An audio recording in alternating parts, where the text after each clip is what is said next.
After decades of speculation and denial, the stars seemed finally to be aligned for real progress on the climate. We have a president who says he is committed to looking at the issue through the prism of science, not politics, and making hard choices. A Nobel Prize-winning energy secretary who declares that global warming is the greatest challenge facing science. A House of Representatives that has already passed landmark energy legislation. A multilateral negotiation that is supposed to produce a new global climate pact by the end of the year.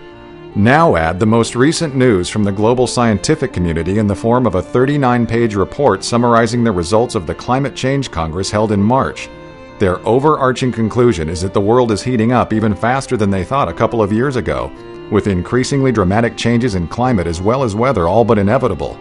So, we should be firmly on track to make dramatic changes in how we produce and consume energy, making tough trade-offs between consumption today and survival tomorrow. Right? Unfortunately, a funny thing seems to be happening on the way to a sustainable future. Even as the scientific community moves toward an increasingly strong consensus about the seriousness and immediacy of climate change, and the political class is finally taking the issue seriously, ordinary Americans seem to be heading in the opposite direction.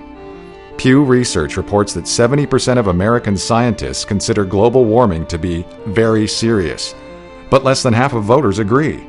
A recent Rasmussen survey is even more damning. Twice as many people say the House's climate change legislation will hurt the economy than say it will help. That, of course, is the point. It's the economy, stupid. Wall Street's newfound euphoria aside, most people are still suffering from the recession and the housing collapse. They are more concerned with how to pay bills next month than with melting glaciers, rising seas, or creeping desertification. With Congress in recess, senators and congressmen are getting an earful from their constituents on health care, budget deficits, taxes, and the rest of the business left behind in Washington. There is a real risk that some of President Obama's signature reforms, including climate change legislation, may disappear as voters push back on activism they don't think we can afford. The bad news is that when it comes to the climate, you can pay now or you can pay later. The bill only goes up.